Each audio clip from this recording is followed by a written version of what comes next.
The New Orleans Pelicans are 7-3 in their last 10 games and have a few tricks and secret weapons getting them there. I'll let you in on the secrets in today's episode of Locked On Pelicans. Let's go.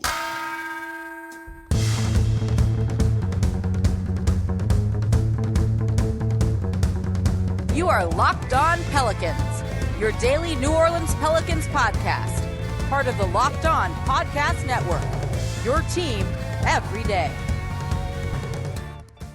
Welcome to another edition of Locked On Pelicans, the daily podcast covering your favorite team, the New Orleans Pelicans and NBA, part of the Locked On Podcast Network, your team every day, available wherever you get your podcasts and available on YouTube. I'm your host, Pelicans Insider, credential member of the media, Jake Madison, at NOLA Jake on Twitter. Here with y'all on this Tuesday, a game day for the New Orleans Pelicans, TNT National TV, taking on the Memphis Grizzlies in Ja Morant's return. I want to get into this game and a couple of their other games coming up in the third segment of today's show. Tough but winnable games. But as I said in the open, there's a couple of tricks that are helping the Pelicans go 7-3 in their last 10 games. I want to break down one or two parts of those that I think have been big advantages for them. And of course, thank you for making Locked On Pelicans your first listen today and every day. We are here Monday through Friday, the number one Pelicans podcast, coming to y'all like nobody else is, breaking down this team, whether it's trade rumors, X's and O's, letting you behind the scenes on everything that's going on, or just giving thoughts, opinions on Zion Williamson and everything around the team. It's kind of fun right now. Team is playing well. So make sure Locked On Pelicans is your first listen and become an everyday or listen Monday through Friday because we are part of the Locked On Podcast Network, your team every day. Today's episode of Locked On Pelicans brought to you by Gametime. Download the Gametime app, create an account, and use code LOCKEDONNBA for $20 off your first purchase. Okay, secret weapons, tricks. Let's start with a trick. Not really a trick. This one's simple. My show notes, literally, I have, I've told you this. I do the open, then I go segment 1, segment 2, segment 3. This segment literally just says free throws. That's it. That's all it says right here. If you've been watching this team closely this season, one thing that they've been doing, even if it's not just Zion Williamson, and we'll get into that in a second, is they get to the free throw line a lot.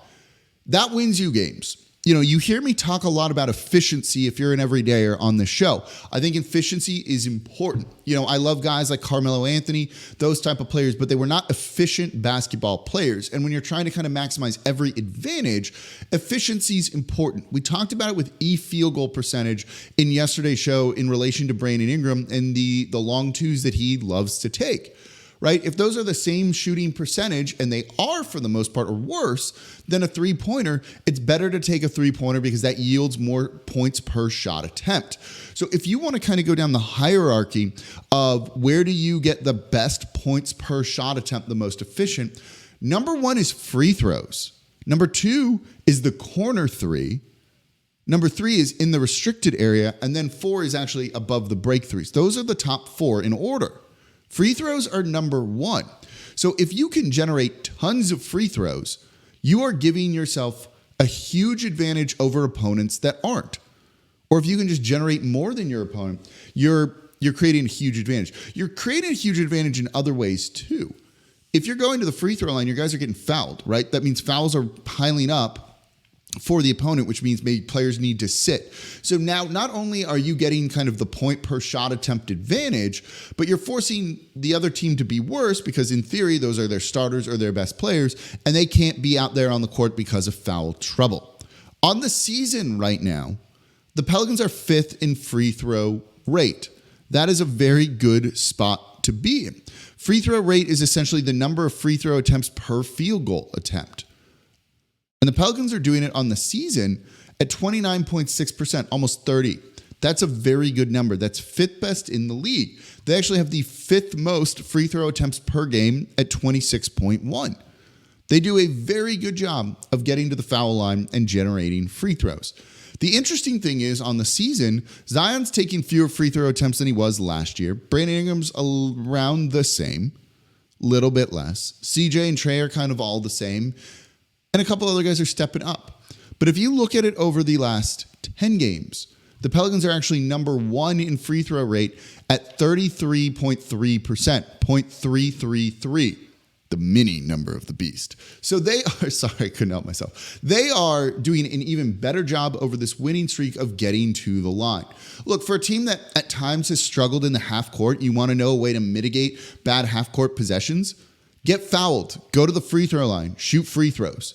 The other advantage that it has, assuming you make them, and the Pelicans are doing a good enough job of that, though they wouldn't say they're like the best in the league, as they're lower in the bottom in terms of free throw percentage, is your defense can get back and get set. You know, we talk a lot about the Pelicans trying to run in transition with a man advantage. You know, a way that mitigates that is by making your shots, and your defense just gets back and gets set, and now teams can't really run against you as much. So when you get to the free throw line, it slows the game down. It kind of negates some of the pace that you want with Willie Green, but that's okay. The thing it does do, though, is your defense can get back, get set, be ready to defend. So it helps you in a couple of different ways, right? You start to see how this is a huge advantage for the team. You're taking more of the most efficient shot in the NBA, in the league, in basketball. You're getting opponents' players in foul trouble, limiting their minutes, things like that. And then you're also improving your defense by being able to get back and get set. When you look at it over the past 10 games or so, you know, it's not Zion doing this, which is what's impressive. It's a team thing. Zion's actually, over the last 10 games, below his free throw attempts per game on the season average. Brandon Ingram's slightly up, but also Jonas Valanciunas is significantly up, and so is Trey Murphy. They're getting more, about 2 to 3 more free throws per game in some certain circumstances. That's a big advantage. It also shows they're playing inside out a little bit more with Jonas Valanciunas, using him a little bit more. And if you're an everydayer and you listen to yesterday's show, you heard me talk about how at this point maybe he is untradeable for the team.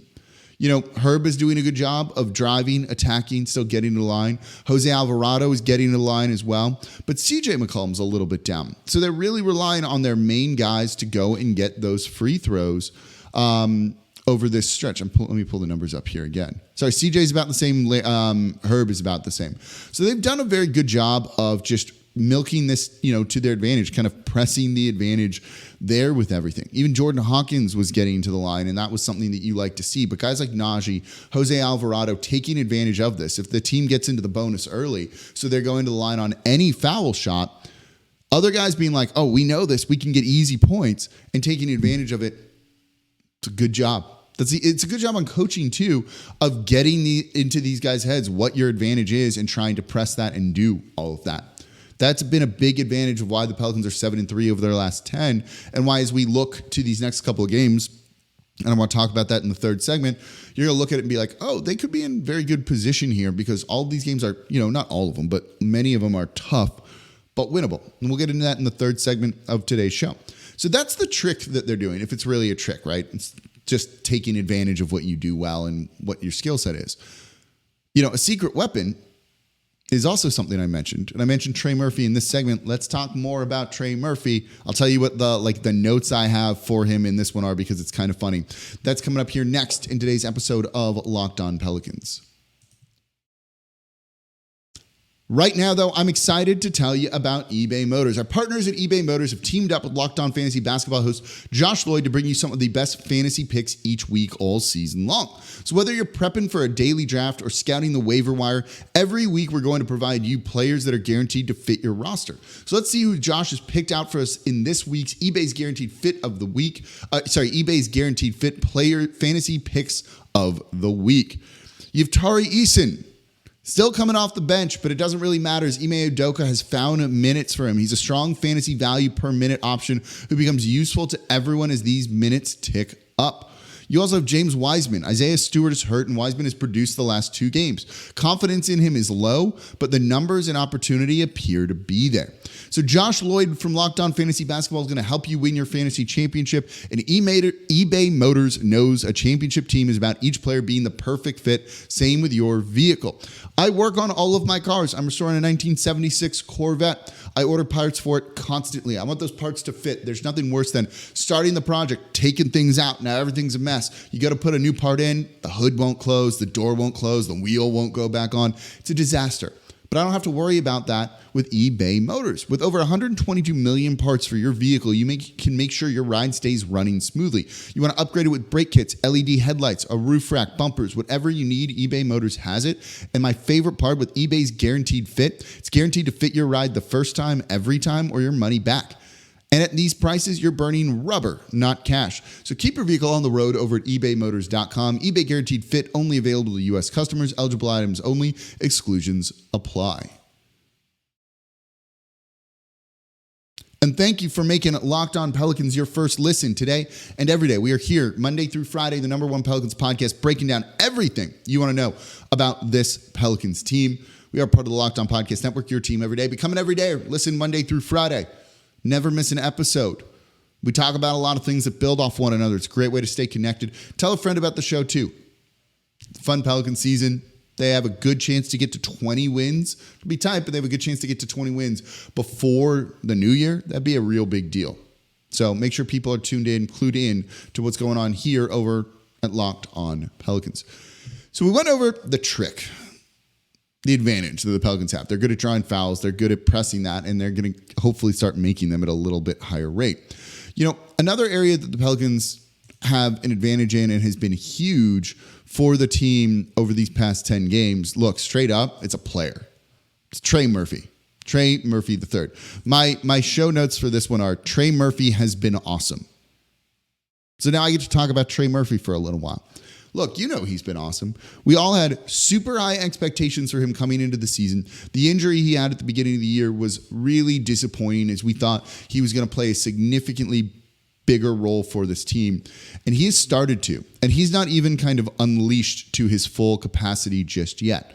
In 7 games, he's averaging 16 points per, 2 assists, 4 rebounds. He's shooting 40% from 3, 50% from the field. But when you look at like all of his numbers here, they're good.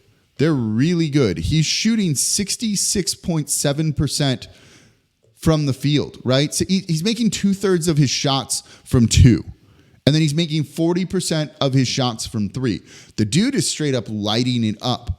When you look at the net rating, the on-court numbers, things like that, he jumps off the charts. It's a limited sample size. He's only played 181 minutes for the Pelicans right now.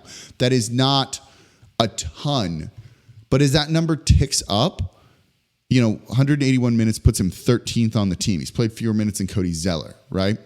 He's played fewer minutes by almost like half than Matt Ryan. As those numbers go up, that number will come down of his impact on off court as it evens out a little bit. But it just kind of tells you that this guy has been an important player for this team and will continue to be an important player for this team. And that, by the way, he's really, really good. Now, I'm not breaking any news here. He's playing 25 minutes per game so far this season, 26 minutes per game. Last year, he averaged 31. When that number starts to get closer to the 31, and they're easing him into everything, the numbers look better. If you look at him over per 36 minutes, so the average number of minutes a starter plays, last year was 17 points per game. This year would be 22.3. He would be taking over 9 3-point attempts per game and making almost 4 of them. The other thing is he's getting to the line at about double the rate or so that he was last season. Per 36 minutes, he'd be getting to the line 4.6 times per game. That's a really good number. And, of course, he hits them at a very high rate, too, which is something that, given the Pelicans are 24th in free throw percentage, is a big advantage.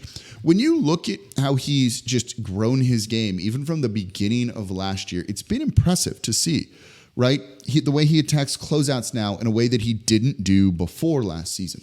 He was mainly just a 3-point shooter that could throw down some highlight dunks when it really presented itself to him. He got into the dunk contest, was probably robbed. Mac McClung, I saw, got invited back to the dunk contest, not even an NBA player currently, G League player, to defend his title. You asked Trey about it, by the way, he thinks he was robbed too. He knows how good his dunk in the final round was. He's probably right here. So as he's grown, you've seen him start to show flashes of being a 3-level scorer. 66%, 67% of making your shots from 2 is incredible. Last year it was high, it was 61%, but that's just another level from him right now. Any shot attempt looks pretty good other than like long mid-range jumpers for him, medium mid-range jumpers for him. That's what you want to see. And the 40% from 3, the fact that for his career he's a 40% shooter on pretty good volume, kind of tells you what his ceiling could be and what he's going to be capable of doing in the NBA for years to come. And as he adds more of a mid-range game to use when he needs, this dude's just going to be a terror. You know, we talked about it after one of the wins. I forget which game it was with the Pelicans, where we did the live show and we were kind of reacting in the moment. It was the Wizards game, I think, when you looked at the threes that he took. Maybe it was Minnesota. I forget which. All of them were deep threes. Like, none of them were on the line. They were all 3, 4, 5, 6, 7 feet behind the 3-point line. That's like an extra spacing thing. You know, I told you, if you go back to Steph Curry at Davidson, you know, in the tournament, he was playing Duke, and Duke started guarding him the second he crossed the 3-point line because they knew he would shoot there if you left him open, and he would most likely make him. You know, when you have a deep 3-point shooter like that, you hate to put a defender on him, but Trey is a guy that will burn teams and beat teams. So you have to, and teams will. You know, he's not fully on the scouting report for opponents yet, but he will be soon. And when that's the case, like, look out. You need to be pairing his minutes with Zion Williamson. And then here's the thing. You put him deep to launch deep threes. Bad closeout, he's going to drive straight to the hoop and dunk. He's become a good cutter. He's learning how to work off ball a little bit more. You know, mainly when he scores, it's just off of a bad closeout, drives and attacks, but you've seen him work as an off-ball cutter and be an outlet for Zion when he drives. And then Trey gets the ball with momentum, goes up and puts it down. Really as simple as that. He's capable of adding so much to his game, and as the mid-range comes along too, and as a 3-level scorer like that, this is a guy that you look to potentially, we're not there yet with any of this, be a long-term replacement when this team gets too expensive and you need to tear it apart a little bit. But I would look at Trey Murphy as like the future, you know, a future guy on this team, like a future all-star level player with how he's playing right now, the shooting and everything he does. If he adds more defense, more rebounding, he's basically a guy, and he has good size to do all of that, that you look to be an all-star level guy that could be a core foundational piece for you. This was a heck of a draft pick by the Pelicans, getting him at 17th overall when you weren't necessarily expecting like this kind of production for him. Maybe they were. He knew the Pelicans liked him. The Pelicans keyed on him early on in the draft.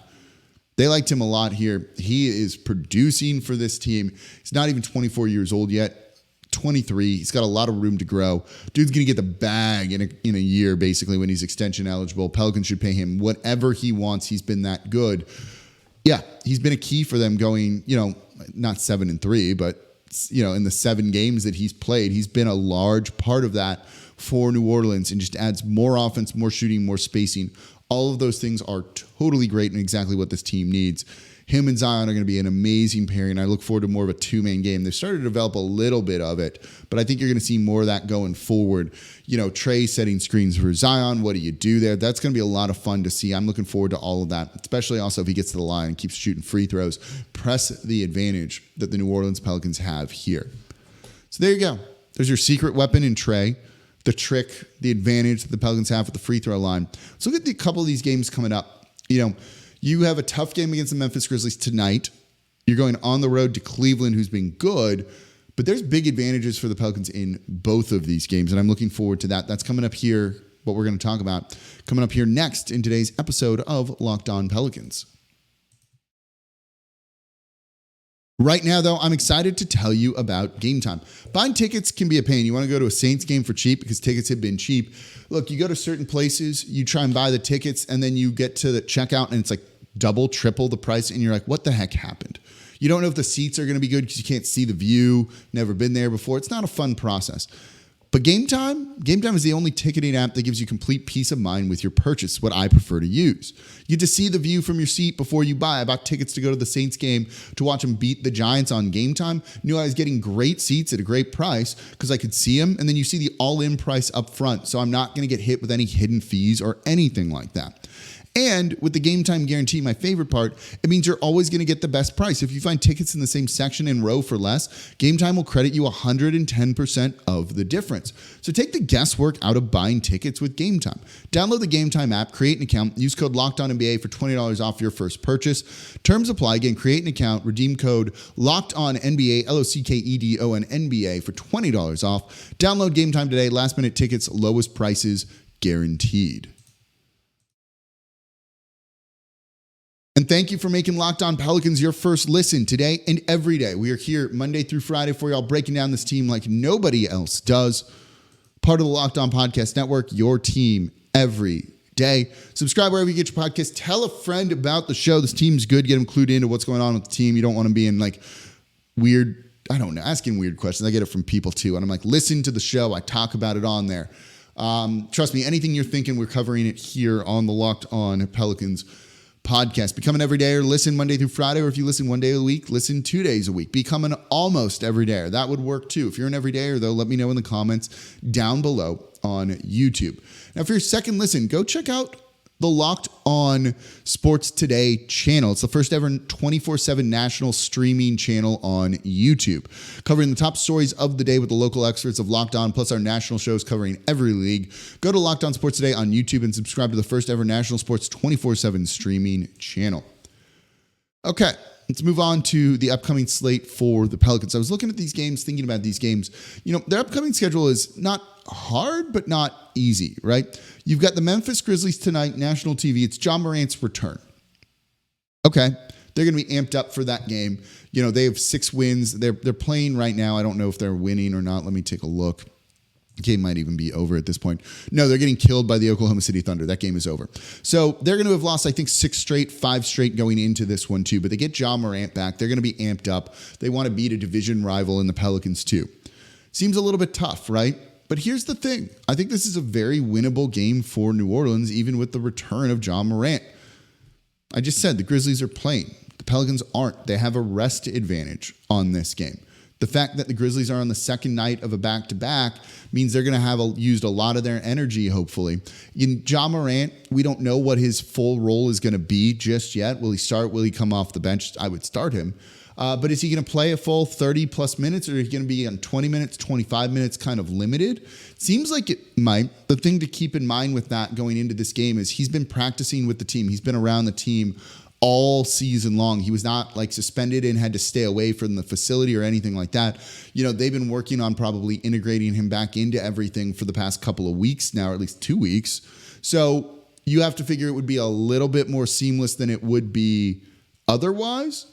Worth keeping in mind. But here's the thing. The rest advantage, I think, is big for New Orleans. New Orleans is playing well, too. A tired Memphis Grizzlies team might be fouling more. It leads into the Pelicans being able to get to the line, to shoot a ton of free throws. That will give them a big advantage of this one. Shai Gilgeous-Alexander in this game has 14 free throw attempts. You want to see that from Zion, from BI, from the rest of this team, really pressing that, because clearly they're able to put the Grizzlies in foul trouble. Maybe keep a guy like Jaren Jackson Jr. out of there. But Jaren Jackson Jr. is a guy that could slow down Zion Williamson, so you need to see it from other players too. Trey Murphy will be in line for a big game. Limit Ja with Herb Jones, make his life tough. Hopefully the moment just overwhelms him with him being returning and being a little bit rusty, and they can get this win. The next game they have seems tough too. In theory, they're on the road at Cleveland for a 1-game road trip before coming back for a couple of home games going into the end of the year and the beginning of next year. But the Cleveland Cavaliers, while they're 14-12 and just beat the Atlanta Hawks, and I think they're playing tonight as well. I'm going to sneeze. I apologize here. They're banged up. Sorry. There we go. They're really banged up. They got hit with the kind of injury bug that the Pelicans get. Darius Garland, their star guard, out for a couple of weeks, fractured jaw. Evan Mobley had surgery, is expected to miss 6 to 8 weeks too, right? Ricky Rubio has been away from the team all season long. They're just decimated by injuries right now, and it's not been great, right? Donovan Mitchell has been good and can carry them and has done that at times. Jared Allen has been back for him after missing some games at times this year. He's been very good for him too. But losing Evan Mobley, who is your third leading scorer and your second leading scorer, isn't good. They're also going to be on the second night of a back-to-back. The Pelicans are catching them at the exact right time. The night before they play New Orleans, they're on the road at Utah they're at home against Utah before taking on the Pelicans. Rest advantage can be big, especially this time of year when things are starting to catch up to you and get to you. And then after that, look, they take on Houston, who they should beat. You have a tough game the day after Christmas against the Memphis Grizzlies. Okay, but that's a winnable one. Utah is a winnable game on the 28th for the Pelicans here too. The toughest game is going to be against the Lakers in the Smoothie King Center on December 31st, New Year's Eve. And then you have a January 2nd game against Brooklyn. You have a chance let's take the Brooklyn game out of it, but over these next 6, you go 5-1, that's 20 wins. Sorry, if you go 4-2, that's 20 wins before the new year. That's a tremendous accomplishment for this team. For as much as people wanted to bury them after that Lakers loss, and look, the Lakers loss was bad, don't get me wrong. There's still a very talented team here that is doing what they need to do and is still figuring some things out. Trey Murphy isn't playing a full allotment of minutes. Zion, again, think he was unnecessarily bashed. Really, really do. But I'm not saying he's been perfect either. You want him to be getting more minutes. He's only playing 31 minutes per game. That can tick up a little bit too, which would give this team an advantage. So as you start to look at all of this, things could be aligning really well for the New Orleans Pelicans to soon be kind of like taking off and doing their thing here. 20 wins before the new year would be a heck of an accomplishment, something you should be proud of. That's why I do think after that Lakers loss, there was a strong, too much of an overreaction to it. Bad games happen. It's okay. You'd like to not be on the receiving end of that, but the Pelicans are doing what they need to do to beat most of these teams, and it's going well for them right now. So hopefully they can keep doing this, continue playing some of their best basketball of the season as well. So I'm happy with what we're seeing from them right now. The defense is about to get back into the top 10. The offense is 15th out of 20th. They're pushing towards having a top 10 offense, a top 10 defense too. Their net rating is starting to improve as a result of all of that. They're playing with more pace than they have been. They're just kind of doing the things that they want to be doing, all while having a tougher strength of schedule so far this season. Speaks to what they're doing here, right? Like, it's not ready to bury this team. I think we're all pretty happy with what we're seeing from them. Okay, that's going to do it for this episode of Locked On Pelicans. As always, I'm your host, Jake Madison, at NOLA Jake on Twitter. We are part of the Locked On Podcast Network, your team every day. May go live after, or probably not going to go live after the game tonight. We'll see. Maybe we end up doing the show live. Just depends. TNT game depends on how long it goes. But actually, you know what? There's a very good chance we'll do the show live. That sounds kind of fun. So kind of plan for that. Maybe like 30 to 45 minutes after the game ends, we're going to go live on the Locked On Pelicans YouTube page with all of that. So it's going to be a lot of fun. So I hope to see y'all there. As always, I'm your host, Jake Madison, at NOLA Jake on Twitter. I'll be back with y'all tomorrow to recap the game.